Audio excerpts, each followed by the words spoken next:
resumo da aula de ontem.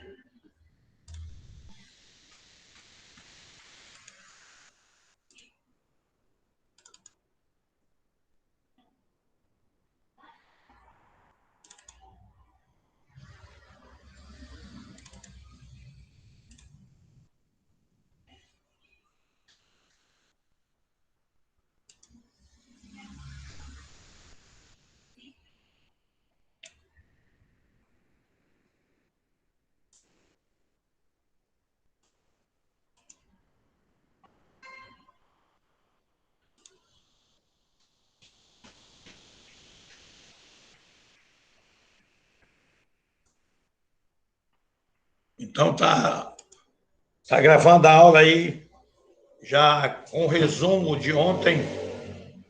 E aí, vocês está aparecendo o slide normal, pessoal? Sim. Tá, então, fazer uma revisão para que os colegas que não puderam acessar ontem, são cerca de 4, 5 colaboradores e não vão poder acessar durante a semana, nós vamos fazer essa revisão para que essa gravação fique depois, seja encaminhada para o RH disponibilizar para os colaboradores. E a partir do momento que vocês verem alguém que está tentando entrar, por favor, me avisa aí que eu autorizo aqui na permissão, né? Então, fazendo aqui a revisão, né?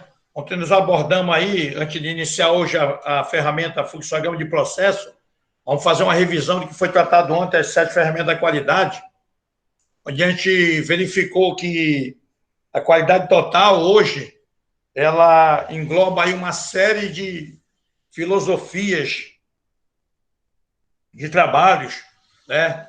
Como o Lean Manufacturing, né? Que é o preâmbulo aí, antecede a indústria 4.0, o Six Sigmas, que é uma evolução aí das ferramentas da qualidade, do PDCA, que você já caminha aí para o zero defeito, né? Onde você vai... Eu tenho até um projeto de Six Sigma que a gente vai estar apresentando durante o decorrer da semana, né? Desenvolvimento de competência, que são as habilidades, competências que as pessoas têm que ter para participar, as ferramentas da qualidade propriamente dita, que faz parte desse treinamento, e o sistema de gestão que gerencia toda essa cadeia aí, né? Com os registros, procedimentos, instrução de trabalho, descrição de cargo, teste de confiabilidade, que garante aí que a empresa está focada, cumprindo ali os objetivos, metas, política, visão e missão da empresa, né? Deixa eu ver aqui mais um participante. E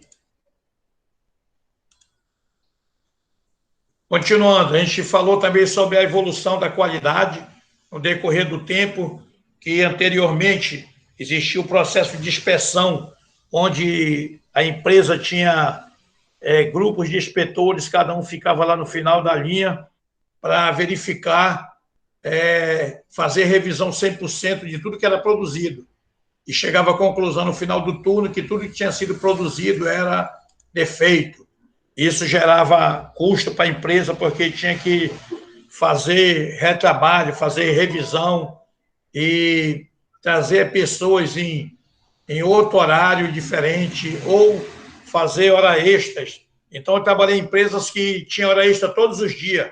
Então, a gente se acostumava, era supervisor, né? Eu vou falar a fábrica, tinha a fábrica de grande porte, não tem, acho que isso não influencia, mas era Samsung, né? Então, Samsung Eletrônica. Então, fazia muita hora extra. Então, você fazia 100 horas extras por mês. E a hora extra ali fazia parte já do orçamento da gente. E depois, quando cortava essa hora extra, era complicado, porque aquele dinheiro deixava de entrar como receita e você passava a viver somente do salário e tinha aquele impacto, né? Então, antes era assim, inspecionava, rejeitava o lote, esse lote ia para o estoque, ficava lá numa área demarcada, rejeito, e aí agendava uma turma, quem quer vir sábado? Aí para fazer retrabalho. Ou então ficava até 10 horas da noite e fazia retrabalho, e esse produto era reinspecionado e aprovado, né? Depois o controle passou a atuar no processo, verificando aí se estava cumprindo as especificações, né? E fazia com que começava a se fazer um trabalho de hora a hora. Então, em vez de rejeitar o lote, o controle de qualidade ele bloqueava aquele horário de trabalho. De 9 às 10 apareceu tantos defeitos e, de uma certa forma, amenizava o problema, mas não resolvia. Porque também, depois daquele lote relacionado, relativo, referente, aquela hora tinha que entrar no processo para ser reinspecionado. Depois que a evolução passou a ser a garantia da qualidade, então foi se criando mecanismo, procedimento, estrutura, uma forma de trabalhar mais científica, né? No sentido de que de dotar o processo de condições, treinamento de pessoas, verificação dentro, começava o processo ali da cadeia, desde o recebimento, né? Qualificação de fornecedores. Então, se tinha um histórico, determinados lotes entravam direto para a produção, você tinha uma garantia da qualidade que aquele produto não ia dar problema, né? Então, se as pessoas estão bem treinadas, com as instruções de trabalho de forma bem elaborada, que retratam a realidade, a certeza de que os produtos sairiam de acordo com as especificações da engenharia. E aí, hoje, né, e caminhou já um tempo para cá, a gestão da qualidade total, onde se começa a se pensar a qualidade de modo que todos participem, né? É responsabilidade de todos, não só mais da produção, mas da manutenção, que tem que fazer com que os equipamentos, que a linha, as parafusadeiras, ferro de solda, né? Máquina de solda, enfim, todos os recursos materiais, né? Os 6M lá, método, materiais, pessoas, máquinas, meio ambiente, no sentido de que todas essas variáveis estejam plenamente ajustadas para que o produto possa fluir. E a produção passa a se preocupar realmente em só produzir, não mais resolver problema, e acaba-se aquela filosofia de apagar incêndio, né? Então, a gente viu também que a qualidade total é uma técnica de administração multidisciplinar, né, formado por um conjunto de programas, ferramentas, métodos que são aplicados no controle de processo de produção, né, que hoje nós temos aí vários softwares já dentro das empresas. Eu trabalhei numa empresa Samsung que terminava o turno e você, depois com a evolução, a gente fazia um comparativo com a Samsung de Manaus, com a Samsung da Coreia, com a Samsung de São Paulo, da Malásia, né, para ver sete por operador, resultado, eficiência, no sentido de tornar padronizado, né, e começar a trabalhar. Por que a empresa, a fábrica lá da Coreia, atingia um percentual X, se a daqui não atingia, né? Então, a gente passa, as empresas passam a buscar essa padronização, né? E aí começa uma competitividade, o tal do benchmark, né? E você começa a copiar boas práticas de uma unidade para outra, né? Porque a empresa é um grupo só e ela precisa realmente dar resultado. Depois a gente viu aí que a qualidade total surgiu na década de 50, 60, a gente veio, os japoneses, teve ali as duas bombas de Hiroshima, né? Hiroshima e Nagasaki, e depois o Japão ficou praticamente destruído e surgiu ou a grande maioria, né? Ou a totalidade das questões de política de qualidade, grupos de controle de qualidade, trabalhos relacionados a grupos, equipe, etc. O oriental tem muito disso, né? Então, eles trabalham muito a questão da equipe, né? Eu trabalhei com os coreanos por 2 oportunidades, né? E a gente vê que eles têm muito essa questão de a gestão por gestão visual, muitos gráficos, né? Então, o gráfico vale por 1000 palavras, né? Indicadores, isso aí é uma forma de você estar mensurando como é que está o processo realmente. Depois nós vimos aí que o termo qualidade foi utilizado pela primeira vez por Armand Feigenbaum, no ano 1956, que ele fala que a qualidade é o resultado de um trabalho conjunto, né? que não pode ser um trabalho isolado, nem só de uma pessoa, nem só de um departamento, mas tem que ser um trabalho em conjunto, né? Para que possa obter resultados, né? E precisa do envolvimento de todos. Depois a gente entrou nos princípios da qualidade, que vimos que hoje são 7 Professor, princípios. Pode falar. O senhor pode aceitar a Jéssica? Ela está querendo entrar na aula, por favor? Obrigada.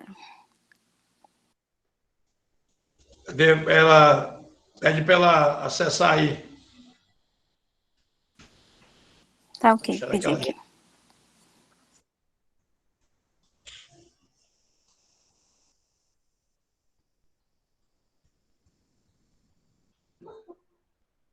Pronto. Ok. Então, a gente viu que os 7 princípios estão, de uma certa forma, que eles estão intrinsecamente ligados quando falou do foco no cliente, né? Que a importância, hoje o cliente, inclusive existe alguns ditados, né? O cliente é o rei, e as empresas trabalham em função do cliente. Se a gente não atender o cliente bem, evidentemente, ninguém vende, né? A gente citamos exemplo até ontem nas questões desses grupos de fast food, eles têm uma profissionalização, uma padronização, onde nós citamos que você vai no McDonald's ou no Bob's, ou no Girafas, ou em outros da rede que tem aí, e você é padronizado. Então, do jeito que é feito aqui, é feito em São Paulo, né? O tempo de confecção do sanduíche, do alimento, ele obedece ali um tempo pré-determinado para que o cliente fique satisfeito, tanto no sabor como no tempo de espera. Vimos que a liderança é fundamental, né? Que é o líder que vai convencer as pessoas, vai engajar as pessoas, vai persuadir, né? Vai explicar, vai envolver, né? Vai fazer com que haja comprometimento para a busca dos resultados. E, na sequência, o engajamento, né? Que a liderança aí vai estar... É o trabalho do líder, né? E vimos também que o líder necessariamente não precisa ter um cargo de gerencial ou supervisor, ou mesmo líder de produção, reserva para exercer a liderança dentro da fábrica, né? Na busca de melhorias, na busca de sugestões, de participar, de se envolver, de ser proativo, né? Ter a iniciativa de propor mudanças, né? E até mesmo de fazer estudos, no sentido de que possa aumentar aí a eficiência, a produtividade, visando a reduzir custo, desperdício, tempo de setup, etc. Depois vem uma abordagem para o processo, né? Não existe culpado, a gente não pode estar culpando as pessoas. Os problemas estão intrinsecamente ligados ao processo. Então, se o processo não foi bem executado, não foi bem pensado, não foi bem desenhado, evidentemente que ele vai criar problema. E dessa forma, pessoal, não é que a gente vai culpar A e B, mas tem alguns projetos, alguns produtos que nascem com problemas e termina o processo, chega no final do produto e o produto lá sai de linha e, às vezes, aqueles determinados problemas a gente acaba tendo que conviver ou quando não tem muita solução, porque às vezes são problemas de projeto e às vezes encarece muito se mudar, por exemplo, uma ferramenta de um molde de um gabinete, né? Uma ferramenta de uma estamparia, às vezes um sistema elétrico, você tem que botar lá um resistor, fazer uma ponte ali por baixo, etc. E aí você vai criar um meio termo, não que isso seja um remendo ou coisa parecida, mas é uma solução paliativa que não vai ter influência na funcionalidade do produto e nem vai criar problema para a imagem da marca, né? São soluções que a engenharia ela tem que estudar para propor nesse sentido. Depois vimos que a tomada de decisões baseada em evidência. Toda decisão tem que ter fatos. Então, a gente entendeu que todos os relatórios, os dados têm que ser coletados de formas corretas, né, confiáveis, para que as decisões possam ser tomadas no sentido de melhorar a performance, né, Falamos até sobre comparativo de turno de trabalho, de primeiro, segundo e terceiro turno, que tem isso dentro das fábricas, né, que inclusive comentários de que o terceiro turno ele gera mais defeito, porque ele tem menos suporte, que de manhã tem mais gente na manutenção, à noite não tem ninguém, e às vezes é o próprio operador. Infelizmente, tem fábrica que até hoje realmente é assim. Eu trabalhei numa fábrica de uma grande de nome, né, que produz ar-condicionado, que hoje foi comprado pela empresa chinesa, que eu achei um absurdo, mas era o líder de produção que comprava o alicate de pressão. E sem contar que o cara usava um alicate de pressão como se usa em uma oficina de fundo de quintal para fazer um trabalho que, de repente, a engenharia poderia desenvolver um gig, né, para ter uma coisa mais profissional. E as pessoas vão se acostumando, né? E, às vezes, o cara, não, mas eu estou aqui, se não fizer desse jeito, né? Tudo, pessoal, é questão de acostumar. A gente não pode se acostumar a trabalhar de forma errada, né? Por mais que as pessoas achem que dê certo, mas a coisa tende a descarrilar. Se você não monitora, se você não controla, vai chegar uma hora que as variáveis que estão envolvidas ali, uma peça vai estar no limite máximo, a outra no limite mínimo, e ali vai dar um problema, ou a bitola de um fio, ou a capacitância do capacitor, ou o valor do resistor, ou o diodo, ou o circuito integrado vai funcionar, enfim. E aí, quando você, muitas vezes, vai ver, já gerou uma quantidade de defeito grande, e se a gente for botar na ponta do lápis, vai ter um gasto grande. Eu tive a oportunidade de participar com um professor Saraiva na UFAM, e eles estavam criando uma empresa para fazer retrabalho de painéis de Smart TV. Então, para vocês terem uma ideia, são mais de... A gente produz aqui 10 milhões de televisores e dá mais ou menos aí 100 a 150 mil de TV aí que é sucateada. Ah, mas é 1% dos 10 milhões.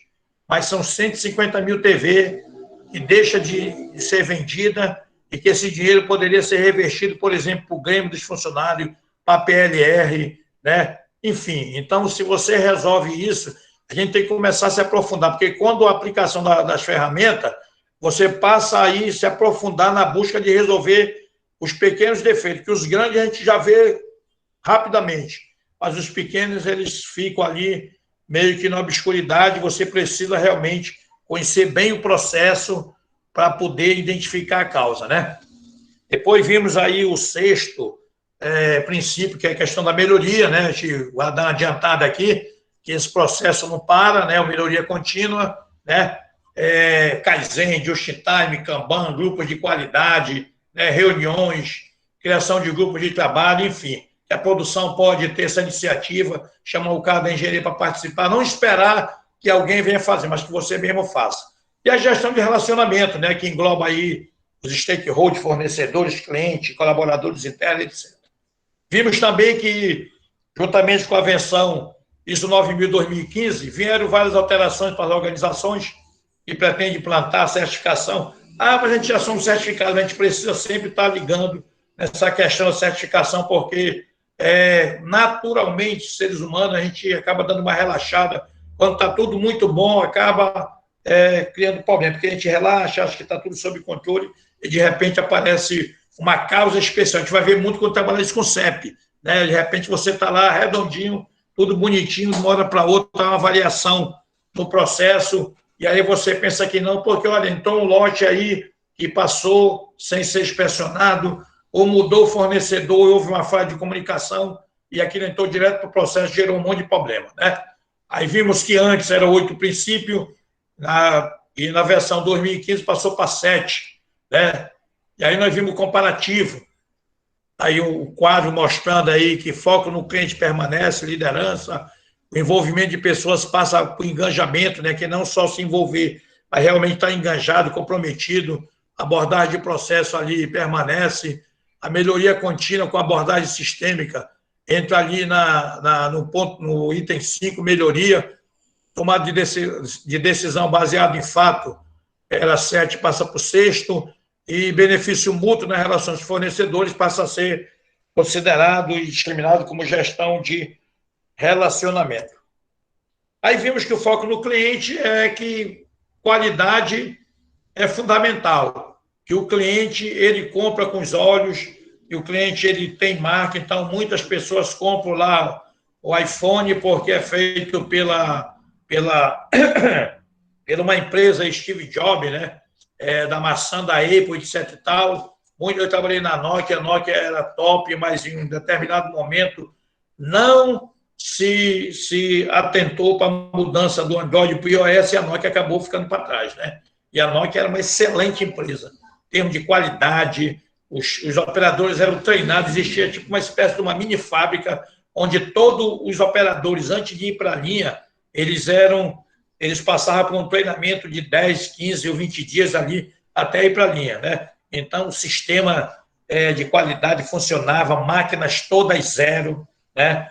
Supervisores, a grande maioria, todos o superior, e, de repente, passou aí, de uma hora para outra, foi engolida, né?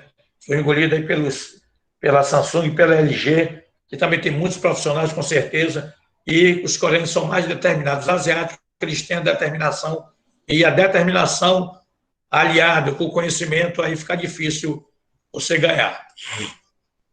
Aí vimos que o sistema de qualidade busca intensificar o foco no cliente, com o objetivo de aumentar a satisfação. Isso tem que ficar muito claro para toda a empresa, né? Para todos os colaboradores. O colaborador deve saber da importância que possui realizar suas atividades. Por menor que ele ache que seja o trabalho, ele tem uma finalidade e tem um objetivo, né?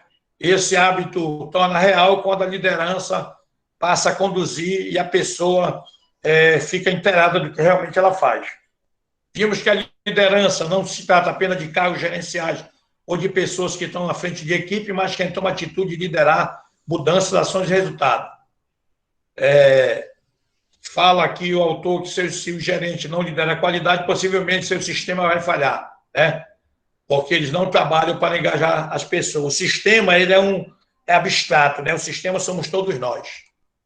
O engajamento das pessoas, são pessoas, é importante que mostre para as pessoas que é isso, como funciona, né? Nós comentamos aí, as pessoas ficam nas fábricas, passam a maior parte dentro da fábrica e retornam para casa. Então, precisa ter esse tratamento, esse treinamento contínuo, esse engajamento tem que ser internalizado, se tornar um hábito, né? E fazer com que os bons exemplos sejam compartilhados. Então, existe a melhor linha, algumas empresas, o melhor departamento, a melhor linha, premiação, né? Existe até algumas teorias que são contrárias a isso, mas, de fato, nós temos que copiar os bons e procurar ser eles também, fazer da mesma forma. Falamos sobre processo, hoje eu vou passar um vídeo depois do fluxograma sobre a questão de processo, padronização, né? Porque a partir do momento que você padroniza, né, você evita de a pessoa fazer o trabalho do jeito que ela acha que ela deve fazer. Falamos ontem que muitas pessoas que entram, muitos colaboradores que entram numa empresa, muitas vezes eles aprendem com outra que já está lá, e aquele outro funcionário que já está lá há algum tempo sequer foi treinado, né? Aprendeu também com outro que já saiu, e isso mostra que não há uma certa seriedade nesse sentido. Aí o autor dá o exemplo do McDonald's, a gente já falou aqui dessas cadeias de fast food, né? E elas estão aí se perpetuando porque realmente elas têm controle, procedimento, têm visão política e funciona, né? Que são grupos poderosos, riquíssimos, multinacionais, e as pessoas entram e obedecem à padronização, né? Pessoas engajadas tendem a buscar o entendimento dos processos e quanto elas podem contribuir para a qualidade, satisfazendo os clientes. Vimos aí, já falamos sobre tomada de decisão baseada em evidências e números, né? E os gráficos mostram tudo, né? Se você começar a fazer, eu faço isso aqui, se começar a monitorar quanto é que tu gasta de energia, você começa a entender, porque tem que ter um indicador. Então, até na sua casa, você tem que ter o indicador para que não haja desperdício, né? Você não ficar gastando, porque o dinheiro é um só. Então, você tem que administrar a mesma coisa numa empresa. Se eu começo a gastar muito com manutenção, vai faltar para a engenharia, e vai faltar para a produção, enfim. Então, tem que haver indicadores que mostrem, né? Centro de custo, por que esse custo aqui está aumentando, é que ele está diminuindo, o que aquele departamento está fazendo para que eu eu posso implementar algumas medidas nesse outro, né? Vimos aí na questão da melhoria, né? Tudo que pode ser medido pode ser melhorado. Então, se você tem como medir dimensional, físico, potência elétrica, temperatura, qualquer que seja a métrica, você pode melhorar, mudando o layout, mudando o tipo de máquina, mudando o equipamento, mudando a forma de fazer, colocando pessoas que têm o perfil melhor, né, utilizando os conhecimentos de ergonomia, etc. Aí vimos aqui da filosofia Honda, né, deu esse exemplo aqui, um dos motivos pelos quais nossos clientes estão sempre satisfeitos é porque nós nunca estamos, né? Eu tive a oportunidade de trabalhar na Honda também há bastante tempo, e a Honda tem hoje em torno de 80% do mercado de motos, né? E a Honda é Honda, né? Então, eu construí aí um nome, e a gente vai, nessa semana, também ver aí um filme aí sobre a história da Honda, né? A gestão de relacionamento com o produto produzido totalmente de acordo com o pedido do cliente, posteriormente devolvido para ser refeito, e se o cliente não disse uma especificação, é realmente uma não conformidade, né? As falhas de processo, muitas vezes, acontecem por não se cumprir as especificações. O cliente pede um produto, a engenharia cria a especificação e a produção tem que atender, e a qualidade controla se essas especificações estão sendo atendidas, né? Então, o foco no cliente tem a ver com liderança, a liderança envolve o engajamento das pessoas, abordar os processos torna possível tomar decisões baseando-se em evidência, e essas evidências dá para melhorar e melhorar muito. E quando tudo isso estiver acontecendo, você deve se preocupar somente em gerenciar o relacionamento, ou seja, você tem que gerenciar para que a cadeia, e nem o elo da cadeia, quebre, né? Saia do prumo, do eixo. Então, aí eu imagino o tabuleiro em que todas as peças são interligadas e dependem uma das outras para poderem seguir em frente e andar para a próxima casa. Então, é assim que o sistema de gestão da qualidade deve funcionar. São várias engrenagens, né? Você conhece engrenagem, se a engrenagem estiver com o dente quebrado, ela vai começar a pular e não vai ter aquela harmonia que é necessária para que o processo funcione como um todo. Então, é uma filosofia de qualidade que se fundamentou no desenvolvimento, na aplicação de conceitos, métodos e técnicas, que passou a pensar a qualidade como um sistema integrado, né? A premissa básica da qualidade enfatiza que o sucesso de uma organização é resultado do nível de qualidade que ela oferece ao cliente. Então, temos grandes grupos aí, McLaren, Williams, esses carros de Fórmula 1, Ferrari. Vou passar um vídeo aí, Ferrari custa 3 milhões de reais e tem filas para as pessoas comprarem. Lamborghini na Inglaterra, falamos são produtos feitos quase de forma artesanal, né? Mas padrão, qualidade acima de tudo, porque são produtos que atendem uma casta privilegiada, né? E que tem conhecimento de escolha, né? Para obter resultado expressivo a partir de suas ações, todo e qualquer tipo de negócio precisa acompanhar constantemente a forma como estas são realizadas, para que assim tenha a oportunidade de mensurar sua performance, identificar possíveis gaps, resolvê-los e dar continuidade a esse ciclo, pois somente dessa maneira aumenta-se as chances de sucesso no mercado. Vivemos num ambiente altamente competitivo e o teu cliente ali está sendo cooptado a qualquer momento pelo teu concorrente. Então, precisa realmente fazer um bom trabalho, né? E vimos que todo esse processo é essencial, pois é a partir dele que a empresa consegue garantir que tudo que ela faz e oferece em seu segmento de atuação, ou seja, seus produtos e serviços, tem a qualidade que seus clientes esperam que eles tenham, né? É nesse contexto que as ferramentas de gestão da qualidade se inserem e são fortemente utilizadas pelas organizações. E entramos no que são as ferramentas, né, que a gente vai começar hoje com a primeira, né?